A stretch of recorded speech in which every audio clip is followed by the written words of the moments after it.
Assalamualaikum warahmatullahi wabarakatuh. Alhamdulillahirabbil alamin wa bihi nasta'inu ala umuri dunya waddin wassalatu wassalamu ala asrofil mursalin wa ala alihi wa sahbihi ajma'in wa la haula wa la quwwata illa billahil aliyil azim. Raditu billahi rabba wa bil islami dina wa bi Muhammadin nabiyya wa rasula. Rabbi zidni ilma warzuqni fahma amin amma ba'd. Pendengar Radio Dais Masjid Agung Jawa Tengah dan juga pemirsa MAJT TV rahimakumullah, senang sekali pada sore hari ini kita bisa bertemu kembali dalam acara yang sangat kita nanti-nanti, kajian sore Dais. Tentunya ini adalah perlu kita syukuri sehingga nanti Allah akan memberi kenikmatan yang lebih banyak lagi. Tentunya yang selawat salam kita sanjungkan kepada baginda Rasulullah Muhammad SAW. Mudah-mudahan kita termasuk umatnya yang setia. Di edisi Jumat 29 Januari 2021 ini kita masih setiap Jumat alhamdulillah kita istiqomah membahas kitab Mukhtarul Ahadits. Dan hari ini kita akan memperbincangkan hal yang kemungkinan ini adalah ya saat ini banyak sekali, tidak sedikit banyak yang kemungkinan mengamalkan bagaimana ini. Jadi kita mudahkan urusan orang, jangan dipersulit. Nah, tapi kadang-kadang kita justru berbalik. Ya, mudah-mudahan tidak setelah ada acara ini sehingga nanti pendengar pemirsa lebih baik lagi, tentu saya yakin. Dan alhamdulillah pada sore ini telah hadir narasumber yang setia menemani pendengar dan pemirsa, yakni Kiai Khairul Amin Sarjana Agama Al-Hafiz. Kita selamat. Assalamualaikum Kiai. Waalaikumsalam warahmatullahi wabarakatuh. Gimana kabar? Alhamdulillah sehat, tetap semangat. Wah, ini yang dipersulit ini kadang-kadang pendengar itu harus lebih siap lagi ya, sehingga nanti ditunggu pon live-nya di 67 nanti ke 52. Kalau semangat insya Allah nanti ilmu akan manfaat ya. Amin. Iya. Kita berbicara tentang mudahkan urusan orang, jangan dipersulit. Assalamualaikum warahmatullahi wabarakatuh. Waalaikumsalam warahmatullahi wabarakatuh. Bismillahirrahmanirrahim. Alhamdulillahirabbil alamin wa bihi nasta'inu ala umuri dunya waddin. Wassalatu wassalamu ala asyrafil anbiya'i wal mursalin imamil muttaqin sayyidil ghurril muhajjalin wa ala alihi wa ashabihil mujahidin at-tahirin. Subhanaka la ilma lana illa ma 'allamtana innaka antal alimul hakim. Rabbi shrah li sadri wa yassir li amri wahlul 'uqdatam min lisani yafqahu qawli. Amin amma ba'd. Kaum muslimin muslimat yang dimuliakan oleh Allah Subhanahu wa taala, terutama para pecinta Radio Dais dan MAJT TV dan juga jamaah Facebookeriah dan YouTubiah ya. Semuanya yang dimuliakan oleh Allah Subhanahu wa taala, yang hari ini mungkin lagi kedinginan, tapi insya Allah dengan kita ngopi dan juga mendengarkan Radio Dais, insya Allah tambah hangat ya. Apalagi yang kita perbincangkan ini adalah tentang ilmu. Mudah-mudahan ilmu kita manfaat, bisa kita amalkan dalam kehidupan kita sehari-hari. Amin Allahumma amin. Sore ini kita akan berbincang-bincang tentang masalah yaitu mudahkan urusan orang, jangan dipersulit ya. Mudahkan urusan orang, jangan dipersulit. Jadi prinsip agama itu sebetulnya adalah memudahkan, Pak Karno. Karena agama itu kan menuntun kita untuk ketika kita beribadah atau kita bersosial itu tidak menjadi beban ya, sehingga agama itu prinsipnya adalah memudahkan urusan manusia. Mulai dari bangun tidur sampai tidur kembali, bahkan tidur itu pula itu mempunyai hak-hak semuanya, sehingga tidak ada agama itu, apalagi agama kita, agama Islam itu menyulitkan yang mau melaksanakan ibadahnya. Terutama kita umatnya Nabi Muhammad SAW itu kalau kita bandingkan dari syariat-syariatnya dengan para nabi dan rasul sebelum Nabi Muhammad itu jauh berbeda ya.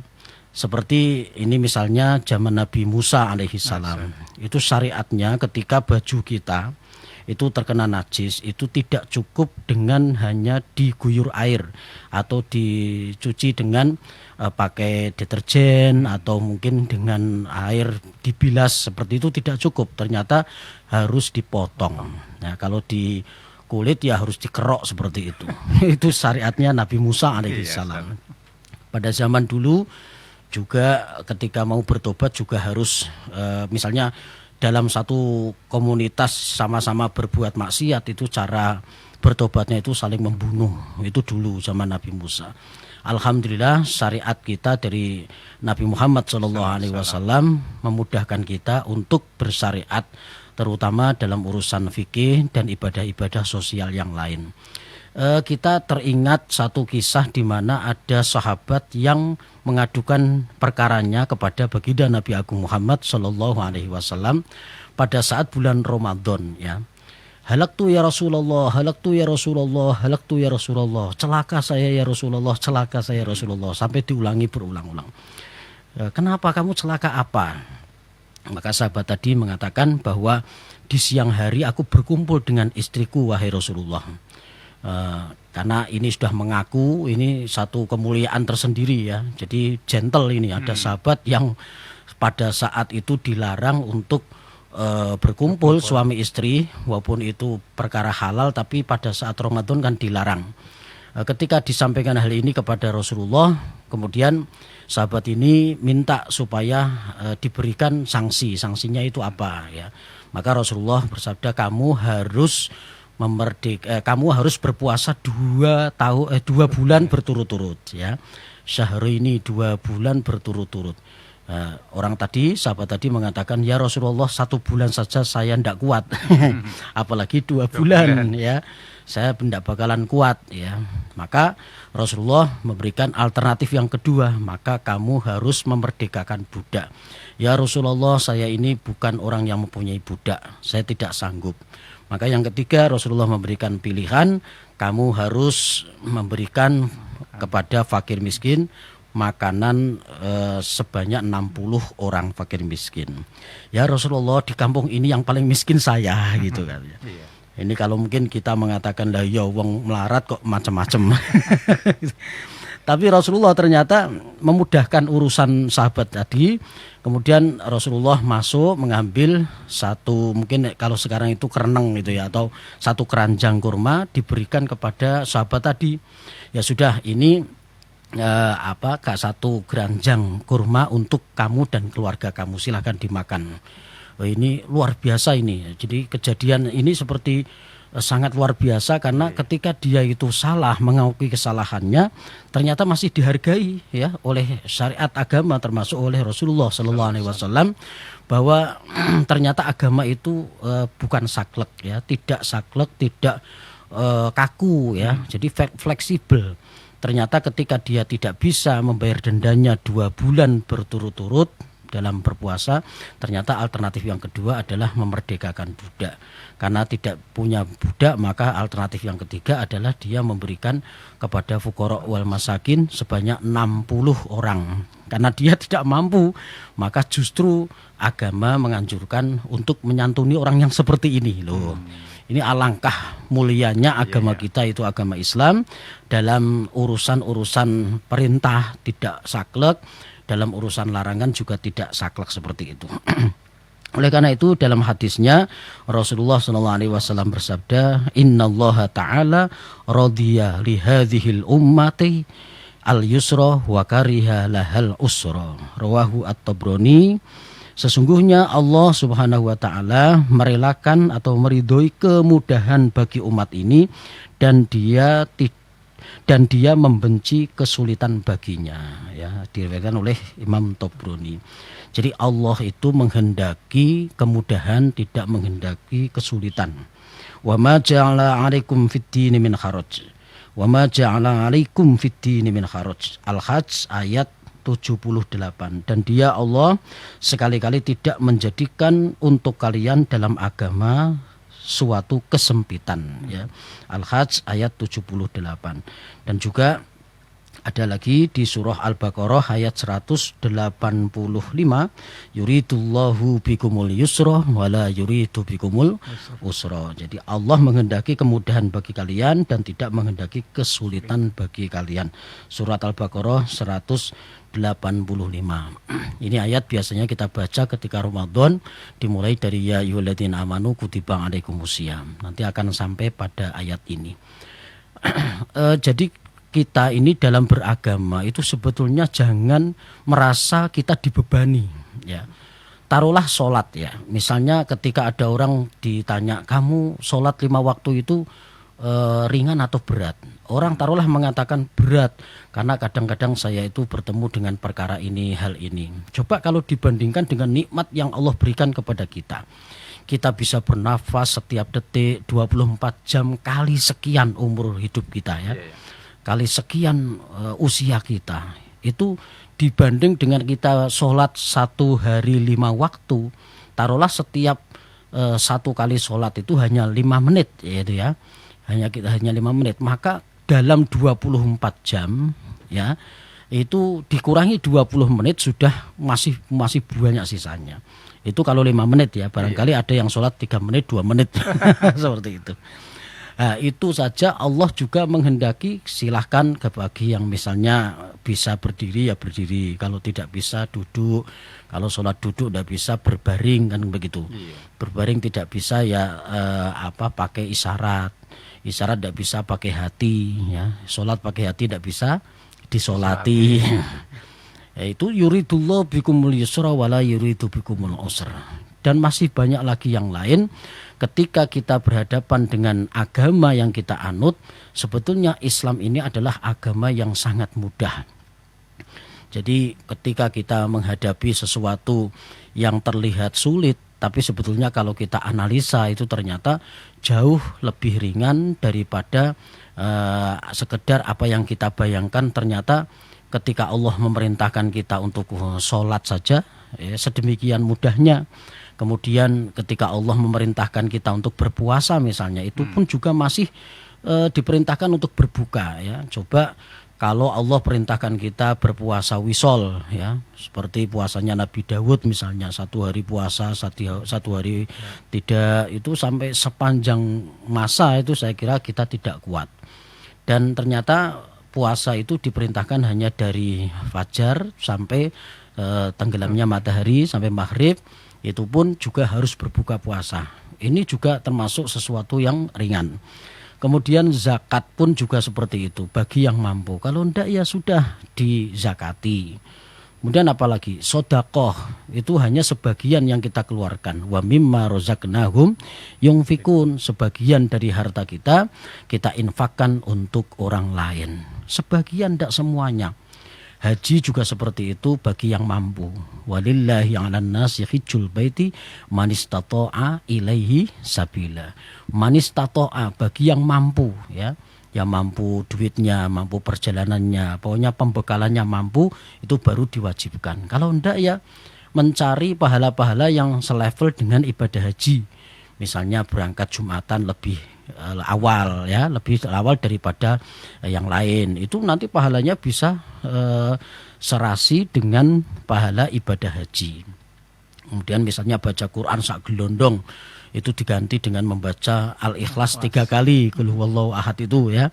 Itu juga ternyata Allah berikan kemudahan bagi yang tidak bisa atau kesulitan untuk membaca Al-Quran 1 gelondong atau 30 juz, itu maka boleh diganti dengan Al-Ikhlas 3 kali ya. Jadi seperti inilah agama sebetulnya. Kalau kita beragama, kita beribadah kepada Allah, itu sebetulnya bukan manfaatnya untuk Allah tapi untuk diri kita sendiri. Jadi itu hanya masalah adab saja. Jadi seperti kemarin saya bercerita di tempat yang lain bahwa Robiah Al-Adawiyah itu sampai merasa bahwa dirinya itu di hadapan Allah itu malu kalau minta apa-apa. Sehingga malah kepengin Robiah ini Allah itu sebagai Tuhannya dia saja, yang lain jangan gitu. Saking cintanya beliau kepada Allah itu ya, beliau sampai mengatakan, ya Allah, engkau itu Tuhan yang sangat luar biasa yang aku kagumi. Sayangnya engkau itu adalah Tuhannya orang banyak gitu. Lah mbok yo pangeranku dhewe gitu ya. Ingin memiliki ya. Jadi kalau orang itu sudah cinta kepada Allah itu levelnya level atas, itu suatu saat jazabnya itu keluar. Jadab itu kedanan sama Allah sampai akal sehatnya itu kadang-kadang hilang Pak Kano. Diganti dengan mahabbah dengan Allah. Jadi ulama yang benar itu sebetulnya seperti ini. Jadi suatu saat ya, walaupun tidak seterusnya ya, kadang-kadang kita mengalami jadab ya. Jadi kadang-kadang kita bangun malam nangis, merutuk gitu ya. terus kayak dunia ini tidak ada gunanya sama sekali, itulah pada saat seperti itu kita sedang jadzab. Ya. Padahal Allah itu tidak membebani apa-apa, tapi kita merasa bahwa diri kita itu malu untuk minta apa-apa. Ya. Rasulullah dulu Pak Karno itu pernah sholat dengan mengangkat satu kakinya. Jadi sholatnya itu satu kaki. Ya. Karena apa? Karena Rasulullah merasa bahwa saya di hadapan Allah ketika beribadah itu harus rodok rekoso gitu ya. Jadi jangan sampai kita beribadah kepada Allah itu enak-enakan. Itu perasaan baginda Nabi pada saat itu. Ya, ternyata Allah tidak menginginkan seperti itu. Ya. Allah ingin Rasulullah mengangkat tangannya kakinya kembali. Ya, wahai Muhammad, engkau angkat kakimu. Dan Allah itu yuridullah bikumul yusra wala yuridu bikumul usra. Jadi ma anzalna alaikal Qur'ana litasqa. Jadi kalimat ini kemudian menjadi satu pernyataan bahwa agama itu tidak menyulitkan. Ma anzalna alaikal Qur'ana litasqa. Aku turunkan kepadamu Al-Qur'an itu bukan untuk menjadikan orang itu menjadi sulit, susah, itu tidak. Illa tadhkir lima yakhsha, tapi untuk menjadi pengingat bagi orang-orang yang takut kepada Allah. Suruh angkat kakinya, suruh turunin kakinya, kemudian sholat biasa saja. Jadi Rasulullah dulu pernah jadzab juga. Jadi angkat kaki tapi suruh Allah turunkan kembali, karena Allah tidak akan menyulitkan seorang hambanya, apalagi sosok baginda Nabi Muhammad sallallahu alaihi wasallam. Dari gambaran ini itu menunjukkan bahwa agama itu sebetulnya mudah. Apalagi kalau sudah kita biasakan ibadah itu dari mulai kecil, insya Allah yang namanya ibadah itu tidak ada satupun yang membebani kita, tidak ada satupun yang menjadi problem kita. Justru itu merupakan kebutuhan. Nah, selama ini kadang-kadang orang malas-malasan itu karena merasa bahwa agama ini seakan-akan menjadi problem gitu ya. Nah, jadi kita harus merubah ya image itu, bahwa agama itu kita membutuhkan, bukan agama yang membutuhkan kita. Kita menyembah Allah, bukan Allah yang butuh kepada kita, tapi kita yang butuh Allah. Kalau kita uluk salam kepada Nabi, assalamu alaika, itu sebetulnya bukan mendoakan Nabi kalau kita tidak doakan kemudian Nabi tidak selamat, bukan. Tapi itu sebetulnya sebagai penghormatan rasa cinta kita kepada Nabi, kita uluk salam. Ya, seperti kita bertemu dengan calon istri kita pada saat dulu itu ya, kowe kok ayumen misalnya, kamu kok cantik sekali. Itu udah usah diomong, kalau memang cantik kan dia tetap cantik kan begitu. Jadi Allah walaupun tidak dipuji oleh manusia pun tetap Allah itu maha kuasa, Allah itu maha sempurna, Allah itu maha segala macam maha. Sehingga ketika kita menyebut kamu kok cantik, itu sebetulnya itu ego kita, karena kita senang sama dia kan begitu. Sebagaimana kita mengucapkan salam kepada Nabi, assalamu alaika ayyuhan nabiyyu, itu bukan berarti kalau kita tidak mendoakan selamat kepada Nabi kemudian Nabi tidak selamat, tidak sama sekali. Tapi kita sebagai penghormatan dan juga sebagai mahabbah rasa cinta kepada Nabi, maka kita ucapkan dengan kalimat assalamu alaika itu tadi. Kira-kira seperti itu Pak. Iya. Kita dialog sebenarnya. Yang pertama, artinya syariat agama itu tadi mudah sekali. Apalagi setelah kita menjadi umat baginda Rasulullah, sangat mudah sekali. Kalau kita implementasikan kehidupan kita, kadang-kadang orang itu kalau sudah memiliki suatu jabatan atau pekerjaan yang mana itu harus melayani dengan mudah, tapi kadang-kadang bersulit. Berarti itu apakah sama dengan mengingkari syariat agama kita gitu? Iya, kadang-kadang sebetulnya perkara mudah, tapi malah justru kita bikin sulit kan seperti itu. Non sewu, barangkali ada birokrasi yang sebetulnya itu bisa dimudahkan, tapi ternyata harus dipersulit karena ada kepentingan Pak Kano. Jadi kenapa kok kita kemudian mempersulit diri? Ya karena kita punya ego, punya kepentingan. Sehingga taruhlah misalnya bikin sesuatu yang harusnya bisa jadi 1 hari, tapi kemudian bisa sampai 1 bulan, 2 bulan.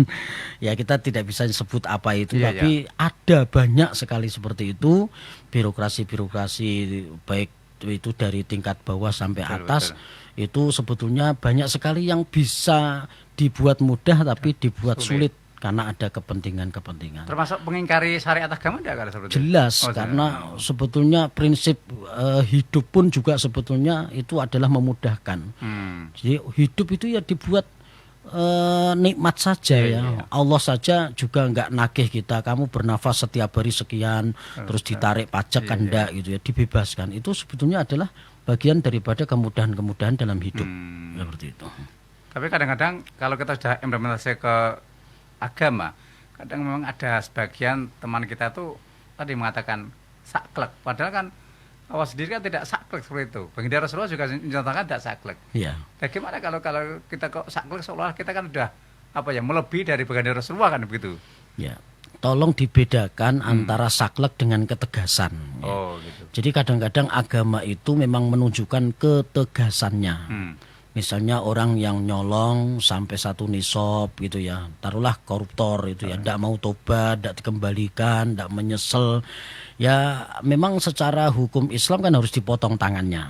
Itu seperti saklek, seperti hukuman berat. Tapi kalau tidak seperti itu, nanti hukum ini nanti akan dipermainkan. Iya. Maka ketegasan agama itu penting, tapi ini bukan saklek, ya disesuaikan dengan pelanggaran hukum. Zina misalnya ya, zina yang muhson, yang sudah punya suami atau istri, itu kan wong wis duwe dhewe kok iso zinani wong liya kan seperti itu, maka kemudian hukumannya sampai dirajam. Kalau yang belum menikah maka dicambuk 100 kali. Itu bukan saklek tapi ketegasan.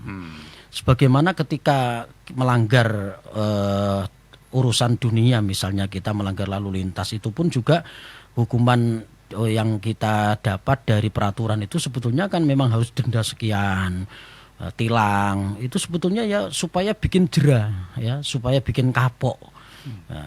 Kalau tidak ada hukuman seperti itu, nanti orang akan gampangke ngentengke.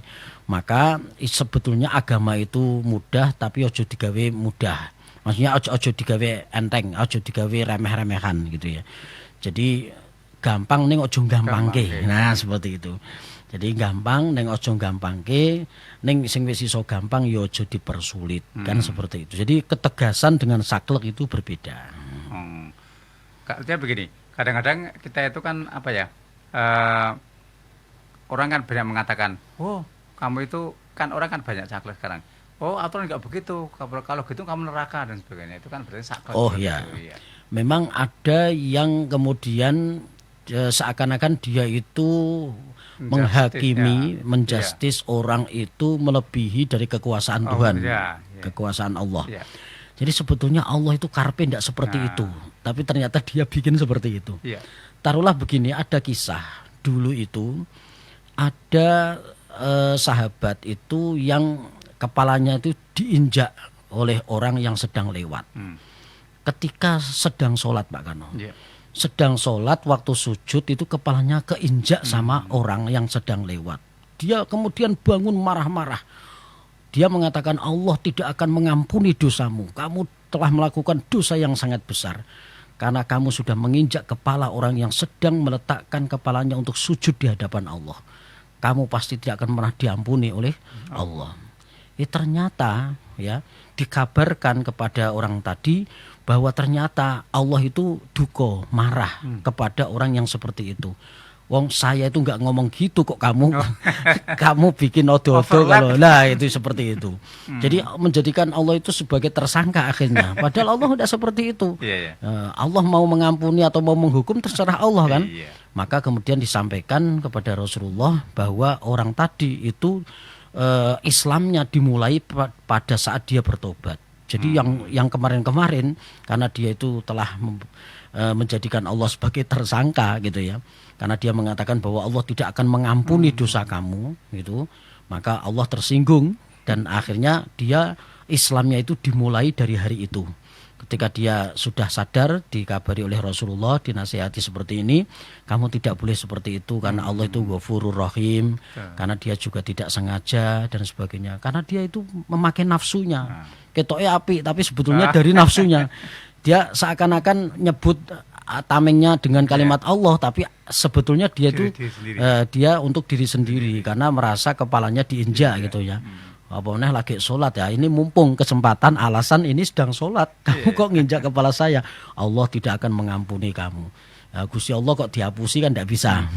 Akhirnya orang tadi justru kena hukuman bahwa dia mulai dari nol lagi Islamnya dia. Ini kan menunjukkan bahwa orang yang berbuat salah saja, kalau memang dia itu tidak sengaja, itu sebetulnya tidak ada hukumnya. Maka ketika kita haji, umroh, ketika kita sholat, kepala terinjak, kesenggol, itu udah biasa, udah maklum. Nggak usah kita menganggap di Indonesia dihormati, kiai gede, tangan salim dewolak-walik sebagai pejabat, itu tanggalkan semua. Di hadapan Allah sama. Maka ketika di Arafah kan semua pakai putih-putih, menunjukkan bahwa sebetulnya di hadapan Allah itu inna akramakum indallahi atqakum. Jadi takwanya yang dinilai oleh Allah. Seperti itu. Yang terakhir nih, kaitannya dengan itu, bahwa kita itu beragama. Agama itu kan harusnya kan tidak menjadi beban. Ya. Tapi kadang-kadang kita menjadi beban. Gimana? Ada tips khusus agar kita itu nyun sewu. Istilahnya ya tadi jangan bersulit lah. Nak kuwate siji loro kan gitu ada beban. Gimana ya? Tips apa ya? Wa ma ja'ala alaikum min dini min haraj gitu ya. Jadi janganlah kita menjadikan agama ini sebagai beban gitu ya. Jadi kalau kita misalnya merujuk pada satu ketentuan, misalnya dalam hal akikoh taruhlah ya. Misalnya akikoh itu kan sunnahnya kalau laki-laki kan 2 kambing. Ternyata Rasulullah itu juga mencontohkan Sayyidina Hasan sama Sayyidina Husain itu diakikohi oleh baginda Nabi, 1 kambing untuk Sayyidina Hasan, 1 kambing untuk Sayyidina Husain. Itu kan apa yang disampaikan Rasulullah, kalau laki-laki 2, perempuan 1. Itu kan kalau dipertentangkan dengan ini kan akhirnya memang seperti bertolak belakang gitu ya. Tapi sebetulnya itu hanya karena keutamaan saja. Utamane nek wong lanang ki mergo entuk warisan gede besoknya gitu ya. Kemudian orangnya tegar, orangnya itu laki-laki itu kuat gitu ya. Itu ya cucuk sama yang dikeluarkan oleh orang tuanya, ya kambing 2. Ben rodok keren kan seperti itu. Anak perempuan 1 kan gitu. Tapi itu utamanya. Jadi kalau ada orang tua hanya punya 1 kambing untuk dia beli, itu akikoh untuk laki-laki 1 pun juga sah gitu ya. Karena Rasulullah juga mencontohkan Sayyidina Hasan dan Sayyidina Husain itu 2 kambing untuk 2 anak. Berarti ini kan sebetulnya juga tidak saklek juga kan. Bahkan ketika orang tuanya non sewu wong maeme wis sego tiwul, sego jagung, ndak bisa ya nanti anaknya ngakekoi dirinya sendiri boleh. Semua serba mudah Pak Karo sebetulnya. Kalau kita tahu memang semuanya agama itu mudah. Betul. Ya kita para pendengar break dulu. Baik. Pendengar pemirsa kita jeda sejenak, jangan lupa nanti sesi kedua kita tunggu di Pon Live 6746352. Kita dengarkan satu nada berikut ini.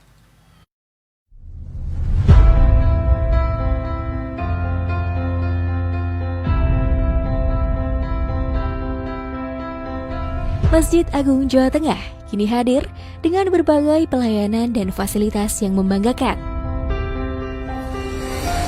Berdiri di pusat bumi Jawa Tengah, masjid ini semakin kokoh menciarkan ajaran agama Islam, tidak hanya di kancah lokal dan nasional, tapi juga internasional.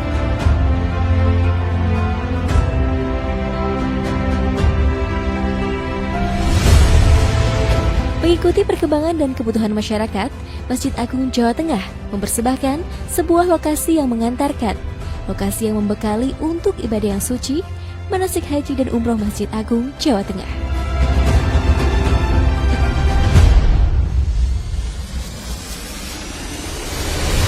Dilengkapi replika bangunan Ka'bah, Bukit Safa dan Marwah, beserta area manasik yang luas, maka lokasi ini tepat untuk menjadi pilihan Anda melakukan proses manasik sebelum melaksanakan ibadah yang suci.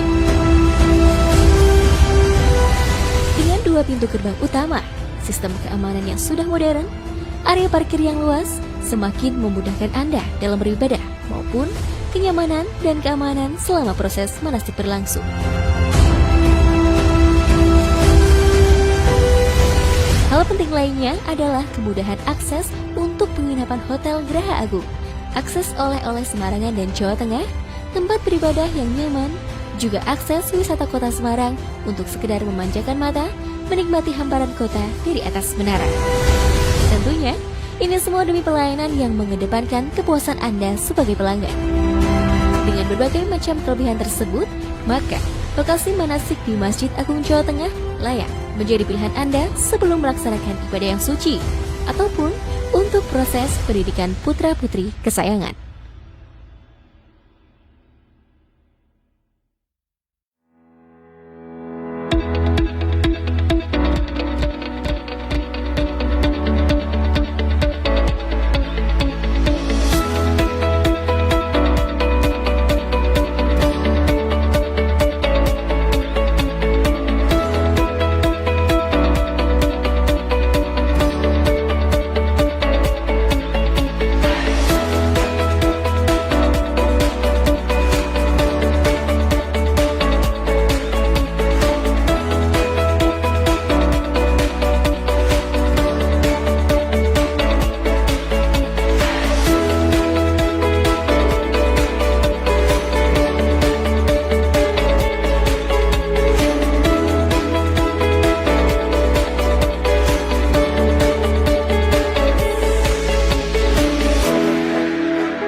Masjid Agung Jawa Tengah merupakan masjid termegah dan teristimewa yang bergaya arsitektur perpaduan Jawa, Timur Tengah, dan Yunani. Berdiri kokoh di tanah seluas 10 hektar, Masjid Kebanggaan Masyarakat Jawa Tengah ini menjelma menjadi pusat peradaban Islam modern yang mencerminkan kerukunan antar umat beragama. Berbagai fasilitas disediakan sebagai pendukung sarana prasarana kebutuhan masyarakat.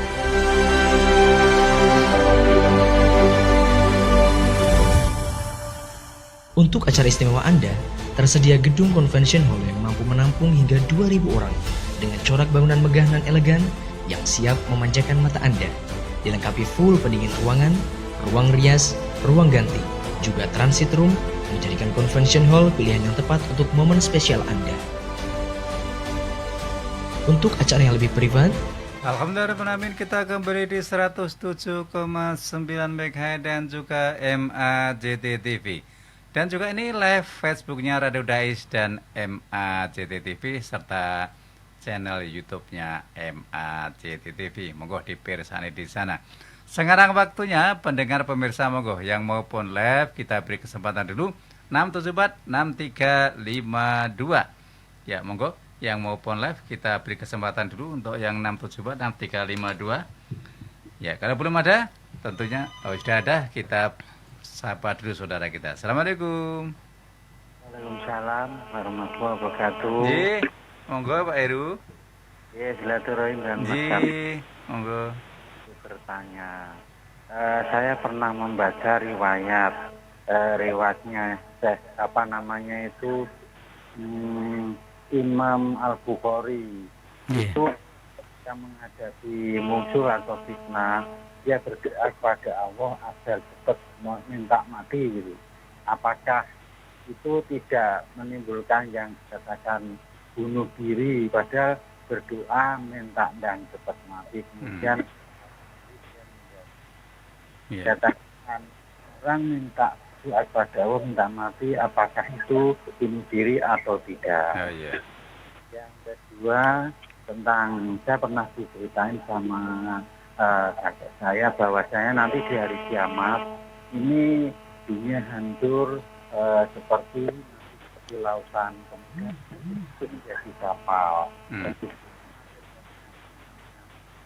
Kemudian orang yang sering sholat, yang sering ke masjid, dia berenang di lautan, ketika ada kapalnya itu dia naik. Nah di situ dia pernah sholat di situ. Itu riwayatnya, hadisnya atau dalilnya sahih atau tidak. Yang terakhir bahwa Nabi Muhammad mengajarkan kasih sayang kepada sama manusia, kemudian sayang kepada hewan. Nah, yang saya tanyakan, kalau hewan jahat itu boleh dimatiin nggak, seperti tikus, ular?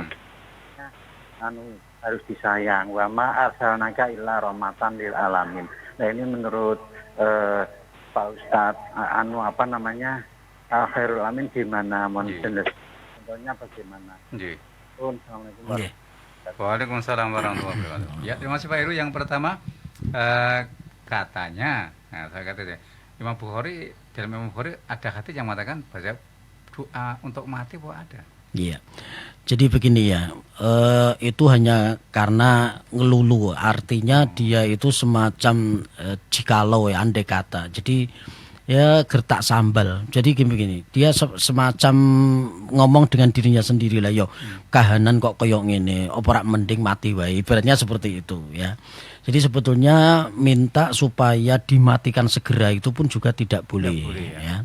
Jadi andai kata kita punya persoalan apapun, itu pasti akan ada jalan keluar setelah kita nanti berusaha, insya Allah seperti itu. Nah adapun tentang beban yang kita pikul itu sebetulnya kembali kepada diri kita sendiri. Ya, misalnya kita punya hutang banyak, lah sing ngongkon hutang ya sopo kan gitu.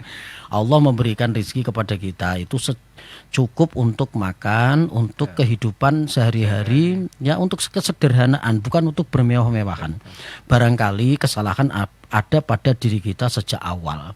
Sehingga ketika ada orang yang mengeluh, ya Allah, kok aku kok hidupnya seperti ini, ya saya mending mati wae, itu tidak boleh, karena sejak awalnya itu yang bikin masalah justru adalah dari famin nafsik ya, dari diri kita sendiri. Nah, jadi kalau ada ulama misalnya taruhlah yang di kitab itu ada ulama yang kemudian mengatakan kalau seperti ini mendingan mati wae, itu sebetulnya hanya ngelulu kepada orang yang ada di hadapannya, misalnya seperti orang tua terhadap anaknya, kowe kok kandhanane angel karo bapak ngenta, karo ibumu cucu, karo mbak yu guyang-guyu, karo Pak Diku Mede, karo Pak Le mendelik.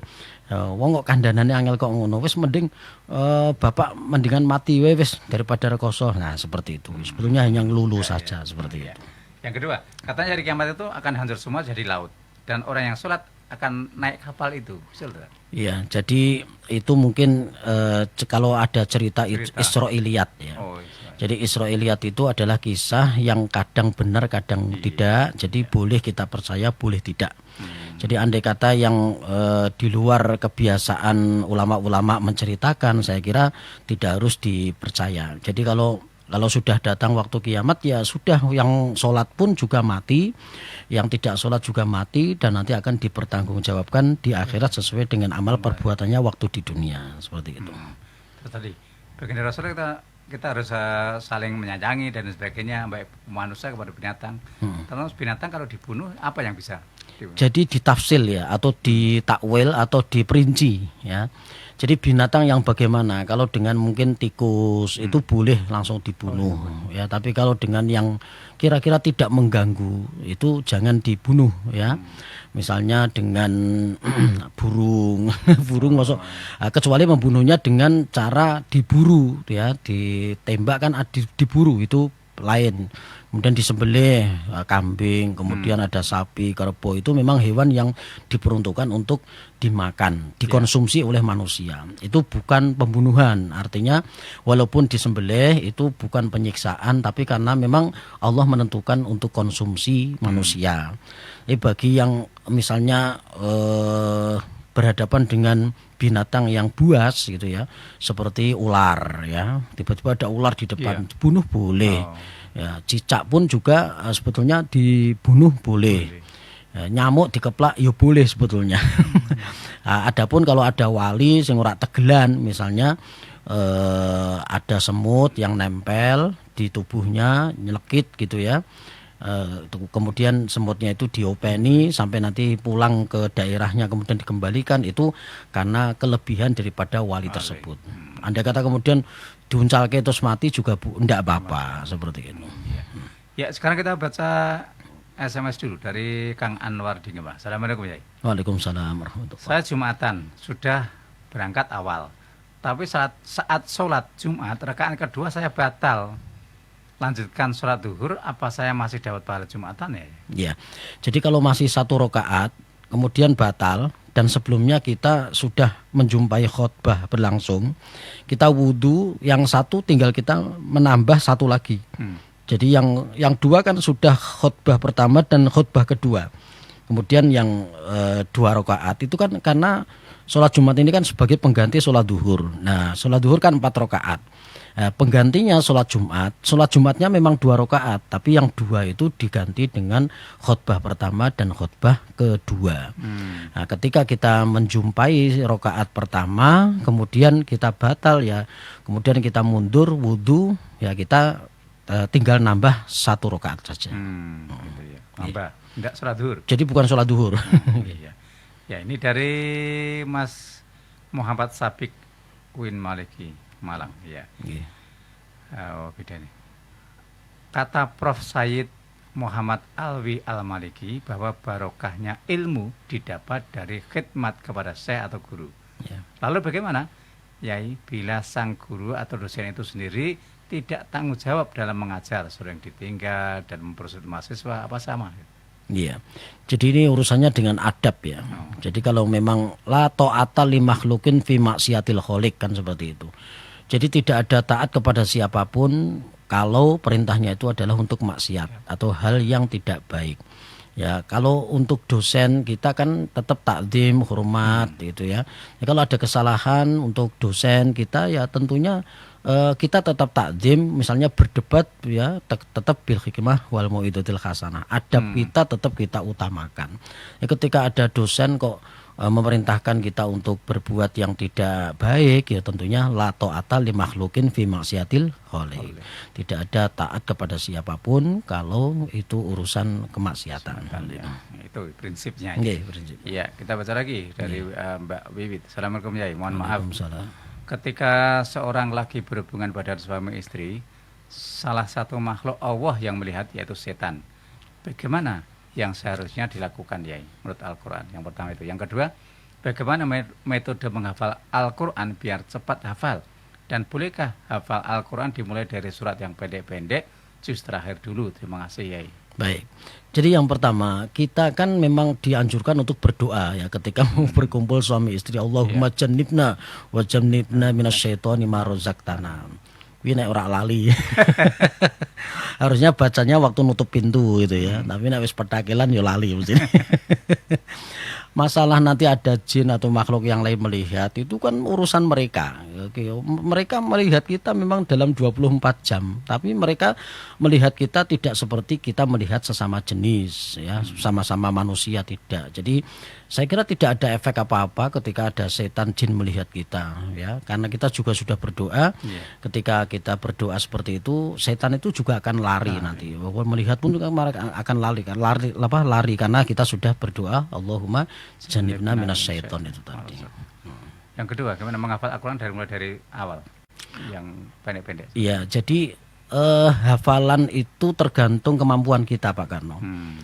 Dan metode itu kan berbeda-beda ya antara satu guru dengan guru yang lain. Betul. Misalnya kalau dulu waktu saya di pesantren itu diajarkan untuk mulai dari awal ya, mulai dari Alif Lam Mim kita hafalkan, satu hari satu halaman, satu hari satu halaman, satu hari satu halaman. Itu kalau nanti rutin seperti itu nanti akan khatam 3,5 tahun. Kalau satu hari satu halaman itu satu koco ya, sak koco kalau orang pondok mengatakan. Tapi kalau 2 halaman 2 koco itu nanti 1,5 tahun sudah khatam, sudah hafal. Nah itu pun juga harus murojaah, mengulang yang sebelumnya. Maka dulu itu kalau model setoran itu setoran yang pagi itu untuk menyetorkan yang baru, setoran yang sore untuk mengulang yang sebelumnya. Jadi ngajinya di pesantren yang Quran itu harusnya 1 hari 2 kali. 1 hari untuk yang pagi itu menambah ya, menambah halaman, kemudian yang sore itu adalah mengulang yang sebelumnya. Itu sistem yang paling bagus. Kemudian kalau tadi ditanyakan bagaimana kalau dari surat-surat pendek, itu pun juga boleh karena mungkin dia wis pokoknya corong garap PR sing gampang-gampang sih. Nanti yang sulit biasanya belakangan. Memang ada, saya punya teman itu menghafalnya dari belakang dulu ya. Saya dengar-dengar Imam Masjid Kauman ada yang seperti itu. Jadi mulai dari juz 30 ya. Amma yatasaalun itu 1 juz dirampungke dulu ngulotok tenan, nanti pindah tabarakalladzi biyadihil mulku yaitu juz 29. Nanti juz 29 sudah ngelotok, ganti juz 28. Qad sami'a Allahu qaulal lati tujadiluka fi zawjiha wa tastaqi ilallah wallahu yasma'u tahawurukuma. Itu nanti terus kalau sudah 27 lama-kelamaan semakin sana kemudian sampai Al-Baqarah. Itu ada yang seperti itu. Nah, lebih baik mana terserah kita, asal kita nanti ketika semaan ojo diwalik. Ya kita tetap dari awal. Tetap dari awal gitu Al-Baqarah. ya. Ya Al-Baqarah seperti itu. Iya. Ya, selalu lagi waktu Iya. ya. Dari Bumi ini ya. Assalamualaikum Yai. Waalaikumsalam. Dari Pirso, saat akikoh itu yang baik waktu bayi lahir. Katanya kalau belum bisa saat khitan. Kalau juga belum bisa akikoh saat khitan, terus orang tua baru dapat rezeki saat ngakikoi anak tersebut menikah. Bagaimana ya hukumnya kalau seperti itu? Iya, jadi sebetulnya kan sunahnya akikoh itu setelah 7 hari kelahiran. Iya. Setelah 7 hari ternyata pada saat dari ke-7 itu tidak punya, maka dikalikan 2, hari yang ke-14. Terus sampai umur 7 tahun. 7 tahun ternyata belum bisa juga, ya sudah colke wae, nanti ketika besar itu dia nanti akan bisa ngakekoi dirinya sendiri. Tapi yang dikata di saat usia yang remaja ternyata orang tuanya mampu, ya sudah tidak masalah. Jadi keutamaan yang lebih afdol itu adalah hari ke-7 kelahiran. Tapi setelah itu diperbolehkan. Jadi tidak ada larangan dan tidak mengurangi pahala sedekah dari kambing yang disembelih. Seperti itu. Ya senajan wis brengosen kemudian ngakekoi awake dhewe ya boleh, boleh. Tidak menghilangkan pahala dari sedekah itu. Sebenarnya agama itu mudah tadi. Iya, mudah itu. Tidak usah dipersulit. Nggih. Ya.